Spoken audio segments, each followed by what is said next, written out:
नमस्कार मुलांनो, कसे आहात रे सगळे। तर बहुपदी चॅप्टर 3 सराव संच 3.3 आपण बघणार आहोत। तर आपण लगेचच व्हिडिओला सुरुवात करूया। तर चला, त्यातला पहिला प्रश्न त्यांनी काय दिला आहे बघा।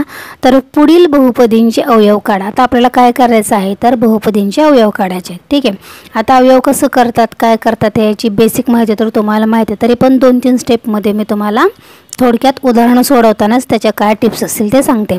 ठीक आहे, जर पहिलं उदाहरण आता त्यांनी काय दिलं आहे बघा, 2x वर्ग अधिक x वजा 1। आता आपल्याला जनरली काय सांगितलं जातं, तर या ज्या दोन शेवटच्या संख्या आहेत त्यांचा गुणाकार जो आहे तो पहिल्या संख्येच्या बेरजेएवढा आला पाहिजे, आहे की नाही। मग ते आपण अवयव कसा आहे ते शोधत बसतो। पण सुरुवातीला काय करायचं, म्हणजे तसं प्रत्येक बहुपदीचा अवयव सोडवत असताना प्रत्येक गणित हे वेगवेगळं असतं। प्रत्येक गणिताला वेगवेगळ्या स्टेप्स फॉलो करावे लागतात। ठीक आहे, समजा मी या जे उदाहरण तुम्हाला टिप्स सांगणार आहे ती दुसऱ्या उदाहरणामध्ये असेलच असं नाही। त्याच्यामुळे आपल्याला काय करायचं आहे, एक्झाम्पल कोणत्या पॅटर्नचा आहे त्यानुसार आपल्याला काय करायचं आहे, तर उदाहरणे सोडवायची असतात। आणि या पद्धतीचे उदाहरणं अगदी सोपे असतात। तुम्ही जर कंटिन्यू सराव ठेवला तर अशा पद्धतीची उदाहरणे बघताक्षणीच तुम्हाला कळेल की आपल्याला कोणती या ठिकाणी टिप वापरावी लागेल। ठीक आहे, तर प्रथम आपण काय करूया, तर हे सोडवायला घेऊया। जसं आपल्याला बहुपदी दिली आहे तशीच अगोदर आपण लिहूया। काय बहुपदी दिली आहे बघा, तर 2x वर्ग अधिक x वजा 1 दिला आहे ना। आता सुरुवातीला काय करायचं आहे, या ठिकाणी मध्ये काय दिले, तर ते x दिले आहे ना। तर आता x मिळण्यासाठी आता समजा आता x ची फोड मी कशी करू शकते बघा। समजा 2x वजा x जर मी केलं तर मला किती मिळेल, 2x मधून 1x गेला, किती राहिले, तर मला x मिळते। ठीक आहे, म्हणजे मी 2x वजा x या ठिकाणी वापरू शकते, आहे ना। ठीक आहे, तर आता मग मी 2x वजा x मी या ठिकाणी लिहिणार। म्हणजेच आता कसं येईल बघा स्टेप, 2x वर्ग, आता x कसं लिहायचं आपण, तर अधिक 2x वजा x आणि वजा 1। ठीक आहे, ही स्टेप इथे लिहिल्यानंतर ही स्टेप आणि ही स्टेप सेम राहते, बरोबर आहे। इथलं तर आपला क्लिअर झाला डाऊट। ओके, आता नेक्स्ट काय करायचं बघा, त्यानंतर पुढं आता या दोन संख्यांचा विचार करायचा आणि नंतर या दोन संख्याचा विचार करायचा। ओके, आता या दोन संख्या कोणत्या कोणत्या आहेत बघा, 2x वर्ग आहे अधिक 2x आहे। ठीक आहे, आता याच्यामधले मला काय कॉमन काढता येईल। आता जर फॉर एक्झाम्पल इथं सुद्धा 2x आहे आणि इथं सुद्धा 2x आहे ना। तर आता मी काय करणार बघा, सुरुवातीला आता या ठिकाणी बघा मी काय करेन, 2x मी कॉमन काढले, या ठिकाणी राहिला ते किती, xच राहील। ठीक आहे, फॉर एक्झाम्पल आता 2x कॉमन काढला तर कंसात काय राहील बघा, x आणि अधिक 1 राहील। आता यांचा जर आपण गुणाकार केला तर काय येईल बघा, 2x वर्ग येईल आणि अधिक 2x गुणिले 1 म्हणजेच किती आला रे, तो 2x आला। ठीक आहे, म्हणजे मला हे जे पद आहे किंवा ही जी संख्या आहे ती या गुणाकार करून मिळते, म्हणजे मी याच्याऐवजी हे वापरू शकते। ठीक आहे, एवढं तर क्लिअर झालं। आता हा जो कंस आहे x वजा 1 तो या सुद्धा बाबतीत फॉलो होतो का ते सुद्धा लगेचच चेक करायचं। तर समजा इथं पुढचं काय दिले बघा, त्यांनी वजा x आणि वजा 1 दिले आहे ना। आता यांचं सुद्धा आपण कॉमन काढतो, याच्यामध्ये कॉमन काय काढता येईल बघा मला। आता याच्यामध्ये मी कॉमन तर वजा 1 आहे, त्याच्यामुळे मग मी कॉमन वजा 1 काढू शकते। ठीक आहे, वजा 1 काढू शकते। आणि कंसात काय आहे, तर हा कंस टॅली होतोय का बघूया, x अधिक 1। आता यांचा गुणाकार सोल्व करा, 1 गुणिले x किती होते रे, इथं वजा 1 आहे बरं का, कारण इथं चिन्ह वजा आहे म्हणून। आता वजा 1 गुणिले x किती होतात रे, तर वजा 1 होतात आणि वजा 1 आणि गुणिले अधिक 1 म्हणजेच किती होणार रे, तर वजा 1 होणार। म्हणजे या ठिकाणी मला वजा x आणि वजा 1 मिळते आहे ना। म्हणजे याच्याऐवजी हा x अधिक 1 जो आपण कॉमन काढलेला आहे तो दोन्हीकडे सुद्धा फॉलो होऊ शकतो आहे ना। त्याच्यामुळे ही जी स्टेप आहे ती खूप महत्त्वाची आहे, त्याच्यामुळे ही अगोदर पहिल्यांदा सोडून घ्यायचं आणि नंतर काय मग त्याच्यामध्ये फक्त नंतर पुटअपच करायचे। ठीक आहे, आता सुरुवातीला आपण काय करायचं, ह्याच्यामध्ये काय कॉमन काढले तर हे आपण काढले, मग ते आपण लिहायचं सुरुवातीला 2x कंसामध्ये x अधिक 1 त्यानंतर वजा हे आपण हे काढलेले आहे ते ना, वजा 1 कंसामध्ये x अधिक 1। ठीक आहे, म्हणजे हा काय आहे कॉमन जो आपण काढलेला आहे कंस तो दोन्हीला सुद्धा सॅटिस्फाईड होतो आहे ना। ठीक आहे, आता नंतर काय करायचं, जो कॉमन आहे तो एका साईडला सुरुवातीला लिहायचा। कॉमन कंस कोणता आहे, तो x अधिक 1 आहे आणि राहिलेला दुसऱ्या कंसामध्ये लिहायचा आणि जो राहिलेली संख्या आहे ते दुसऱ्या कंसामध्ये लिहायचं, जसे की 2x आणि वजा 1। कळालं, तर हेच आपलं फायनल उत्तर आहे। ठीक आहे, x अधिक 1 आणि दुसऱ्या कंसामध्ये 2x वजा 1। सुरुवातीला हे चेक करायचे की हा जो कंस आहे तो दोन्हीही दोन्ही कंडिशनमध्ये तो सॅटिस्फाईड होतो की नाही एवढं फक्त बघायचं. म्हणजे ही जी स्टेप आपण केली आहे ना ती स्टेप खूप महत्त्वाची आहे. म्हणजेच फायनल आपलं काय राहिले हे उत्तर आलेलं आहे. ठीक आहे. व्हिडिओ समजला नसेल, कसं सोडवलं समजलं नसेल तर पुन्हा व्हिडिओ तुम्ही रिचेक करा, तुम्हाला पटकन काय ते समजलेलं. ओके. लगेचच आपण आता दुसरा प्रश्न सोडवायला घेऊया. आता त्यांनी दुसरा प्रश्न काय दिला आहे बघा, 2m² अधिक 5m वजा 3 है ना. ठीक आहे. तर आता उदाहरणामध्ये आपण काय करूया, ही बहुपदी जशी लिहिली आहे तशीच आपण लिहूया अगोदर. 2m² अधिक 5m वजा 3. ठीक आहे. आता आपण काय करूया, मधली कोणती संख्या आहे तर 5m आहे ना. आता 5mची पुढं आपण कशी करू शकतो बघा. आता फॉर एक्झाम्पल इथं मी 6m वजा m केलं, 6mमधून 1m गेले, किती मला मिळाले तर 5m मिळाले आहे ना. म्हणजे मी हे या ठिकाणी वापरू शकते. ठीक आहे. मग आता ही स्टेप आपण काय करूया, आपण अगोदर या ठिकाणी लिहून घेऊया. ठीक आहे. तर आता काय करूया बघा, is equal to 2m², 5m कसं लिहायचं तर अधिक 6m वजा m वजा 3.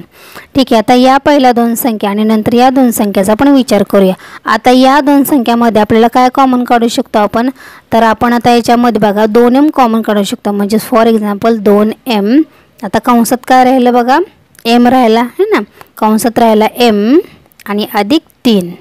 आता यांचा गुणाकार करा बघा, 2m² आणि अधिक 2m गुणिले 3 म्हणजेच 3 दुणे 6m है ना. म्हणजे ही स्टेप आपल्याला, ही जी टर्म आहे ती आपल्याला मिळते. म्हणजे आपण याच्या ठिकाणी ही वापरू शकतो. ठीक आहे. आता कंसामध्ये m अधिक 3 आहे, तर m अधिक 3 याच्यामध्ये सुद्धा फॉलो होतोय का ते बघूया. आता ह्याच्यामध्ये काय आहे बघा, वजा m आणि वजा 3 आहे ना. आता ह्याच्यामध्ये समजा मी काय करू शकतो, तर तो वजा m आहे ना, मग मी पुन्हा एकदा वजा 1च कॉमन करणार आणि कंसामध्ये काय ठेवणार तर हा कंस m अधिक 3 ठेवणार. आता याचा गुणाकार करा, काय येतोय बघा, वजा 1 गुणिले m वजा m आणि वजा 1 गुणिले अधिक 3 म्हणजे इथं येणार वजा 3.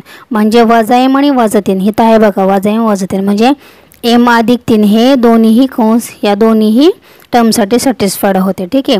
त्याच्यामुळे ही स्टेप पुन्हा एकदा महत्त्वाची आहे. ओके. मग आता ठीक आहे, असंच आपण हे या ठिकाणी तर पुटअप करायचं. तर 2m² अधिक 6m या ठिकाणी ही टर्म आपण लिहूया. म्हणजेच 2m कंसामध्ये m अधिक 3 वजा 1 ही आपण काढले ना बाहेर, तेच वजा 1 m वजा अधिक 3 आहे बरं का, अधिक 3. ठीक आहे. आता पुढं हा जो कॉमन कंस आहे तो एकदा लिहा, m अधिक 3 आणि दुसऱ्या कंसामध्ये काय रे तर 2m वजा 1. मग हेच तुमचं काय आहे फायनल उत्तर आहे. ठीक आहे. याच्यामध्ये सुद्धा ही जी स्टेप आपण जी सोडवलेलं आहे, कंसात काय घ्यायचं किंवा काय कॉमन काढायचं, ती स्टेप खूप महत्त्वाची आहे. ओके. अशा पद्धतीने हे दुसरं सुद्धा एक्झाम्पल आपण अशा पद्धतीने सोडवलेलं आहे. समजलं नसेल तर पुन्हा एकदा व्हिडिओ तुम्ही चेक करू शकता. ओके. तर आता आपण लगेचच तिसरं एक्झाम्पल सोडवायला घेऊया. प्रश्न बघूया. तिसरा प्रश्न काय आहे बघा, 12x² अधिक 61x अधिक 77. ठीक आहे. आता पहिल्यांदा स्टेप काय करायची, पहिल्यांदा आहे असं उदाहरण आपण लिहूया. उत्तरामध्ये काय लिहायचं, 12x² अधिक 61x अधिक 77. बरोबर. आता नेक्स्ट स्टेपमध्ये काय करायचं बघा, आता 61 ही जी संख्या आहे ना, आता ह्याच्यामध्ये इकडे 12 आहे आणि इकडे 77 आहे. ठीक आहे. 61 ही संख्या तशी म्हणायला गेलं तर मोठी आहे. ओके. तर आता काय करायचं, 61चे आपण आता 2 भाग करूया. म्हणजे आपण 61 x हे कशा पद्धतीने लिहू शकतो बघा, 61 हे आपण 28x अधिक 33x असं लिहू शकतो. बरोबर. कारण 28 आणि 33 किती होतात रे तर 61 होतात. ठीक आहे. म्हणजे 28 आणि 33 जर आपण घेतलं तर आपल्याला पुढं अवयव पाडताना सोपं पडतं. त्याच्यामुळे काय करायचं, जर मोठी संख्या असेल तर त्याची पहिल्यांदा काय करायचं, त्याची 2 संख्येमध्ये रूपांतर करायचं. तर 61x आपण कसं लिहिलं, 28x आणि 33x असं लिहिलं. आता ही स्टेप आपण इथं लिहूया, 12x² अधिक 28x अधिक 33x अधिक 77. इथपर्यंत कळालं. ठीक आहे. आता पुढं काय करायचं बघा, आता 12x² वजा अधिक 28x आणि 33x अधिक 77 याच्या आपण आता काय करूया, अवयव पाडूया. आता सुरुवातीला 12x वर्ग आणि 28x याच्या बाबतीत विचार करूया. आता इथं 12 आणि 28 आहे ना. आता ह्याच्यामध्ये आपण काय करू शकतो, काय कॉमन काढू शकतो. तर या ठिकाणी बघा, समजा आता इथं 12 आणि इथं 28 आहे, तर आता आपण इथं काय कॉमन काढू शकतो. फॉर एक्झाम्पल जर आपण 4x कॉमन काढलं तर आतमध्ये काय काय राहील बघा. इथं 4x कॉमन काढलं आणि इथं x वर आहे ना, म्हणजे इथं काय राहील बघा, 4 त्रिक 12 आहे ना, म्हणजे इथं काय राहील, तर इथं 3x राहील अधिक 4 आणि इथं 28 आहे ना, 4 7 28, म्हणजे इथं किती येईल रे, तर 7 येतील. बरोबर, ठीक आहे. म्हणजे ही स्टेप आपण इथे लिहू शकतो. म्हणजे 4 त्रिक म्हणजे हेच आपल्याला सोडून कसं मिळेल, हे आपल्याला मिळते 4 त्रिक 12 आणि हा x आणि हा x वर्ग, म्हणजे हा 12x वर्ग अधिक 4x आणि हा 7, म्हणजेच 7 चौक 28x है ना. म्हणजे ही स्टेप आपल्याला मिळते. म्हणजे हे आपण इथं कंटिन्यू करू शकतो. त्यानंतर आता 33x आणि 77xचा विचार करूया. आता त्याच्यामध्ये 3x अधिक 7 ही जो कंस आहे तो इथं सुद्धा फॉलो होतो का ते आपण बघूया. आता इथं 33x आणि इथं 77, म्हणजे आपल्याला कॉमन काय काढता येईल बघा. तर ह्याच्यामध्ये आपण काय करू शकतो, आता जर मी 11 कॉमन काढलं, कारण की इथं फक्त xच आहे, त्याच्यामुळे तर बाहेर फक्त एकच संख्या आहे ना 11, आणि कंसामध्ये हा कंस येतो का फक्त बघूया. 3x अधिक 7 यांचं जर आपण सोडवलं तर आपल्याला काय मिळेल, 11 त्रिक 33x मिळते आणि अधिक 11 7 77 पण मिळते आहे ना. म्हणजे आपल्याला 33x अधिक 77 हे हा जर वापरला तर हे आपल्याला मिळते. ठीक आहे. मग हे असंच आपण हे इथं कंटिन्यू करूया. मग आता इथं काय येईल बघा, आपण जसं हे अवयव काढले तसं इथं काय येईल, 4x कंसामध्ये 3x अधिक 7, त्यानंतर अधिक परत हे 11 3x अधिक 7. बरोबर. आता पुढं काय करायचं आपण, आता जो कॉमन कंस आहे तो सुरुवातीला घेऊया. 3x अधिक 7 आणि दुसऱ्या कंसामध्ये 4x अधिक 11. ठीक आहे. मग हेच आपलं काय झालं, उत्तर झालं. ठीक आहे. हा पाठ सेम पाठ्यमागच्या उदाहरणात सांगितल्याप्रमाणेच हा काय आहे पाठ महत्त्वाचा आहे. ठीक आहे. उदाहरण समजलं नसेल तर पुन्हा एकदा उदाहरण तुम्ही चेक करू शकता. ठीक आहे. आता लगेचच आपण प्रश्न क्रमांक 4 बघूया. काय दिला आहे रे प्रश्न क्रमांक 4, तर बघा 3y वर्ग वजा 2y वजा 1. ठीक आहे. तर आपण उदाहरण सोडूया. उदाहरण आपल्याला दिलं आहे 3y वर्ग वजा 2y वजा 1. आता 2y आपण कसं लिहू शकतो, इज इक्वल टू 2y वर्ग. आता 2y हे आपण कसं लिहू शकतो बघा, वजा 3y अधिक y, म्हणजेच किती आलं रे, तर वजा 2y येतात. बरोबर. वजा 3 अधिक 1 म्हणजेच वजा 2 आलं आहे ना. म्हणजे आपण हे स्टेप ह्याच्यामध्ये ॲड करू शकतो. ठीक आहे. म्हणजे आपण आता कसं लिहिणार, वजा 2y आपण कसं लिहिणार, तर हे असं लिहिणार, म्हणजेच वजा 3y अधिक y आणि हे वजा 1. आता याच्यामध्ये आपण काय करायचं, पहिल्यांदा याचा विचार करूया आणि नंतर या संख्येचा विचार करूया. ठीक आहे. आता याच्यामध्ये आपण काय काय कॉमन काढू शकतो त्याचा विचार करायचा. इथं 3y वर्ग आहे आणि इथं वजा 3y आहे. मग हे आता आपण कसं लिहू शकतो बघा, 3y आहे. मग हे आता कसं लिहू शकतो आपण, 3y जर कॉमन काढलं तर कंसात काय राहिले, तर y वजा 1 राहील. हे जर आपण सोडवलं तर काय होईल, 3y वर्ग मिळतोय आणि वजा 3, म्हणजे ही स्टेप आपल्याला मिळते आहे ना. आणि वजा ही 3y आहे ना, हा y असल्यामुळे इथं 1 वजा 3y झाला. म्हणजे ही स्टेप आपण इथे लिहू शकतो. आता y वजा 1 हा याच्यामध्ये सुद्धा सॅटिस्फाईड होते का बघूया. म्हणजेच आपल्याला इथं काय कॉमन काढू शकतो, इथं आपण फक्त आता एकच कॉमन काढू शकतो आहे ना. म्हणजेच इथं बघा 1y वजा 1, जर हे जर सोडवलं तर आपल्याला काय मिळेल बघा, 1 गुणिले y किती असतं, तर y असतं, आणि वजा 1 गुणिले वजा किती असतं, तर ते वजा 1 असतं. म्हणजे हे सुद्धा आपल्याला स्टेप मिळते. ठीक आहे. आता हे आहे असं आपण आता पुटअप करूया. इथं काय लिहायचं आता, 3y कंसामध्ये y वजा 1, त्यानंतर अधिक 1 आहे ना, अधिक 1, त्यानंतर कंसात y वजा 1. पर्यंत कळालं. ओके. आता सिम्पल, आता हेच आहे, फक्त कॉमन जो आहे कंस तो एक लिहा आणि राहिलेल्या ह्याच्यामध्ये दुसऱ्या कंसामध्ये राहिलेली पदे घ्या. 3y अधिक 1. ठीक आहे. हेच आपलं काय आहे रे, उत्तर आहे. ठीक आहे. ह्याच्यामध्ये सुद्धा ही स्टेप पुन्हा एकदा बघा, महत्त्वाची आहे.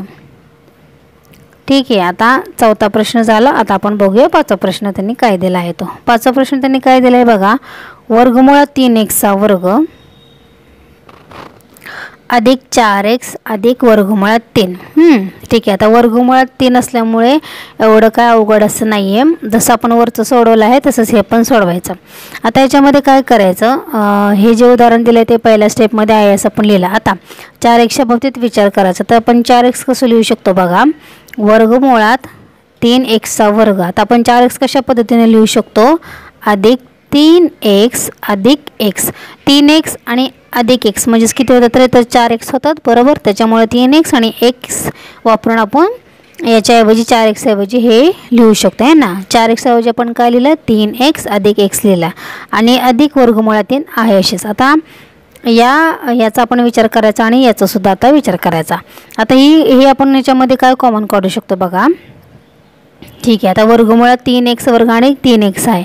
तर याच्यामध्ये आपण पहिल्यांदा कॉमन काय काढू शकतो, तर इथे या ठिकाणी बघा वर्गमुळात 3x जर मी कॉमन काढलं तर कंसामध्ये काय राहणार बघा, x अधिक वर्गमुळात 3 राहणार. आता यांचा गुणाकार आपण करूया. वर्गमुळात 3x आणि हा x म्हणजे किती राहणार आहे, वर्गमुळात 3x वर्ग अधिक. आता या ठिकाणी बघा वर्गमुळात 3 आहे आणि या ठिकाणी वर्गमुळात 3 आहे. म्हणजे इथं कसं येईल बघा, वर्गमुळात 3 गुणिले वर्गमुळात 3. आता वर्गमुळात 3 गुणिले वर्गमुळात 3 म्हणजेच काय असतं रे, तर वर्गमुळात 3चा वर्ग असतो. वर्गमुळात 3चा वर्ग. आणि वर्गमुळात 3 कसं लिहायचं, तर 3चा 1/2 आणि हा कंसाचा वर्ग आहे है ना. आता हा जो वर्ग आहे तो इथं अंशस्थानी येणार. म्हणजेच इथं काय होणार आहे, तर 3चा 2/2 होणार आहे ना. आणि म्हणजेच 3चा हा पहिला घात होणार. 2/2 म्हणजे 1 आणि 3चा पहिला घात म्हणजेच काय असतो तर तो 3 असतो. इथपर्यंत कळालं. म्हणजेच वर्गमुळात 3 गुणिले वर्गमुळात 3 म्हणजेच ते काय असतं तर ते 3 असतं आहे ना. म्हणजे आपण x अधिक वर्गमुळात 3 हे घेऊ शकतो. ओके. ही स्टेप समजली नसेल तर पुन्हा एकदा व्हिडिओ बघा, तुम्हाला समजेल. इथपर्यंत ते कळालं. ठीक आहे. आता नंतर आपण काय करायचं, आता दुसऱ्यांदा काय करायचं, x आणि अधिक वर्गमुळात 3च्या बाबतीत काय करायचं बघा. तर याच्यामध्ये आपण काय कॉमन काढायचं, तर याच्यामध्ये सुद्धा आता x आणि वर्गमूळ 3 मग फक्त आपण एकच कॉमन काढायचं. इथं मी या ठिकाणी लिहिते. म्हणजे तर काय, आता इथं कॉमन काढणार मी फक्त एक कॉमन काढणार. म्हणजे इथं काय येईल, x अधिक वर्गमूळ 3. कारण आपल्याला हाच कॉमन कंस घ्यायचा आहे ना, वर्गमूळ 3. जर आपण 1 गुणिले x केलं तर किती येणार आहे, x येणार. आणि अधिक 1 गुणिले वर्गमूळ 3 केलं किती येणार आहे, तर वर्गमूळ 3 येणार आहे. म्हणजे आपल्याला ही सुद्धा स्टेप मिळते. ओके. म्हणजे आपण जे x अधिक वर्गमूळ 3 काढलं आहे ते काय आहे, योग्य आहे. ठीक आहे. मग आता हे आपण ह्या स्टेप इथं कंटिन्यू करूया. तर ह्याच्याऐवजी आपण काय लिहिणार, तर ही स्टेप लिहिणार. म्हणजेच वर्गमुळात 3x कंसामध्ये x अधिक वर्गमुळात 3 अधिक 1 x अधिक वर्गमुळात 3. ठीक आहे. आता हे जे कॉमन आहे ते आपण एका साईडला लिहूया. म्हणजेच पहिला एका ब्रॅकेटमध्ये लिहूया x अधिक वर्गमुळात 3 आणि दुसऱ्या ब्रॅकेटमध्ये काय येईल, तर वर्गमुळात 3x अधिक 1. आणि हे काय आहे तुमचं उत्तर आहे. ठीक आहे. सोपं आहे. त्याचा गुणाकार करताना थोडं लक्ष दिलं पाहिजे. आणि हा सुद्धा बघायचं कसं काय टॅली करून बरोबर येते का, नाहीतर प्रश्न काय आहे तसा सोपा आहे. ठीक आहे. समजलं नसेल तर पुन्हा एकदा बघा. ओके. अशा पद्धतीने आपल्याला हा 5वा प्रश्न सोडवायचा होता. आता आपण लगेचच 6वा प्रश्नसुद्धा बघूयात. तर 6वा प्रश्न त्यांनी काय दिला आहे बघा, 1/2x वर्ग वजा 3x अधिक 4. ठीक आहे. आता ह्या जर प्रश्नाकडे तुम्ही नीट बघितलं तर पहिली संख्या आहे ती परिमेय संख्या आहे आणि बाकीचे जे 2 संख्या आहेत त्या पूर्णांक संख्या आहेत. मग त्याच्यामुळे आपल्याला काय करावं लागेल, ह्या बाकीच्या 2 संख्यांना सुद्धा परिमेय संख्यांच्या रूपात राहावं लागेल. म्हणजेच आता आपण कसं लिहायचं बघा, 1/2x वर्ग वजा, आता हे वजा 3x आपण कसं लिहिणार बघा, वजा 3x जे आहे ते आपण 6/2x असं लिहू शकतो. 2×6. ठीक आहे. म्हणजे आपल्याला 3x मिळते आहे ना. म्हणजे 6/2 या परिमेय संख्येमध्ये वजा 3x लिहू शकतो. प्लस आता 4 कसं लिहिणार बघा, तर 8/2 म्हणजेच बे के बे बेचोक 8 आहे ना, तर 8/2 ही जी परिसंख्या आपण 4 या रूपात लिहू शकतो. ठीक आहे, म्हणजे 4 या पूर्ण ही जी पूर्णांक संख्या आहे त्याचं आपण परिमेय रूप कसं लिहू शकतो, तर 8/2 असं लिहू शकतो. बरोबर. आता ही जी पूर्ण बहुपदी आहे ती परिमेय संख्यामध्ये आपण रूपांतरित केली आहे ना. आणि आता एक गोष्ट लक्षात ठेवायची की सगळ्यांचा छेद जो आहे तो 2 असला पाहिजे, कॉमन असला पाहिजे, सेम असला पाहिजे. ठीक आहे, तर याच्यामध्ये आपण काय करू शकतो, पुढच्या स्टेपला आपण 1/2 जे आहे ते कॉमन काढू शकतो. बरोबर. मग आता काय होईल याच्यामध्ये 1/2 कंसामध्ये काय राहिलं, हा 1/2 कॉमन काढला, मग इथं राहिला x². बरोबर. 1/2 कॉमन काढल्यामुळे इथं फक्त आता अंशस्थानी संख्या राहतील, x² वजा 6x अधिक 8. बरोबर, कारण 1/2 आपण ऑलरेडी कॉमन काढला आहे, त्याच्यामुळे छेदस्थानी काहीच राहणार नाही, कंसामध्ये फक्त अंशस्थांच्या संख्या राहतील. बरोबर. आता नेक्स्ट स्टेपमध्ये आपण या कंसाचा फक्त विचार करणार आहोत. म्हणजेच आता कसं येईल बघा, 1/2 कंसामध्ये x² वजा, आता हे जे 6x आहे ते आपण कसं लिहू शकतो, वजा 4x आणि वजा 2x. बरोबर, कारण वजा 4x आणि वजा 2x काय असतात रे, तर ते वजा 6x असतात. बरोबर, त्याच्यामुळे वजा 6x आपण वजा 4x आणि वजा 2x या स्वरूपात लिहू शकतो. आणि पुढचे जे 8 आहे ते आपण अशीच लिहूया. पुढं आता काय करायचं बघा, 1/2. आता आपण पहिल्यांदा या पदाचा विचार करायचा आणि नंतर मग या पदाचा विचार करूया. पहिल्यांदा या पदाचा आपण विचार करूया. तर याच्यामध्ये आपण काय करू शकतो बघा, जर आपण x कॉमन काढलं तर कंसात काय राहील बघा, x राहील आणि वजा 4 राहील. हे जर सोडवलं तर आपल्याला काय मिळेल, x² वजा 4x मिळेल. बरोबर, म्हणजे हे पद आपल्याला मिळते. तेच याच्या बाबतीत जर आपण विचार केला तर याच्या बाबतीमध्ये आपण काय कॉमन काढू शकतो, तर वजा 2 कॉमन काढले तर ब्रॅकेटमध्ये राहील x वजा 4. म्हणजेच हे सोडवल्यावर आपल्याला काय मिळेल, वजा 2x आणि वजा वजा अधिक 4 2 8. ठीक आहे, म्हणजे हे पद आपल्याला मिळते. मग हे आपण सोडवल्याप्रमाणे हेच पद आपण आता या ठिकाणी लिहूया. आपण इथं काय कॉमन काढलं, तर x कंसामध्ये x वजा 4 वजा 2 x वजा 4. ठीक आहे, ओके. म्हणजे हेपर्यंत कळालं तुम्हाला. मग हे काय येईल, ह्या ब्रॅकेटमध्ये येईल. आता नेक्स्टमध्ये काय येईल बघा, पुढे काय येईल, 1/2 पहिल्या ब्रॅकेटमध्ये काय येईल, x वजा 4 येईल आणि दुसऱ्या ब्रॅकेटमध्ये x वजा 2 येईल. ठीक आहे, ओके. हे वजा नाही ना, इथं फक्त ते गुणाकाराचे चिन्ह आहे बरं का, हे वजा नाही, फक्त गुणाकाराचे चिन्ह आहे. आता आपण काय करूया, ह्या 1/2 या प्रत्येकाला आता भागायचं. आता इथं काय येईल बघा, x वजा 4 आहे ते आपण पहिल्यांदा बाहेर काढूया, म्हणजेच x वजा 4 येईल. आता गुणिले, आता आपण काय करूया, हे जे किंवा ही जर स्टेप आपण अशी लिहिली आपल्याला समजण्यासाठी, 1/2 हा पहिला ब्रॅकेट x वजा 4 आणि हा दुसरा ब्रॅकेट x वजा 2. ठीक आहे, मग आता आपण काय करूया, आता हा x वजा 4 जर आपण बाहेर काढला आणि हा 1/2 ह्या ब्रॅकेटला गुणलं, म्हणजेच काय राहणार आहे, 1/2 x आणि वजा हे 1/2 आणि हे 2, म्हणजे हे 2/2 म्हणजेच किती राहिलेले, तर तो 1 राहिला. आणि हेच आपलं फायनल उत्तर आहे. म्हणजेच फायनल उत्तर आलं x वजा 4 आणि 1/2 गुणिले x वजा 1. एका तर हे भागिले 2 आणि हे अंशातले 2 बे के बे, त्याच्यामुळे इथं राहिलं किती 1. त्यामुळे हेच आपलं काय आहे, फायनल उत्तर आलेलं आहे. ठीक आहे, याबद्दल काही शंका असेल तर मला कमेंट करून नक्की सांगा, किंवा समजलं नसेल तर पुन्हा एकदा व्हिडिओ बघा, तुम्हाला पूर्ण हा प्रश्न समजून जाईल. ठीक आहे.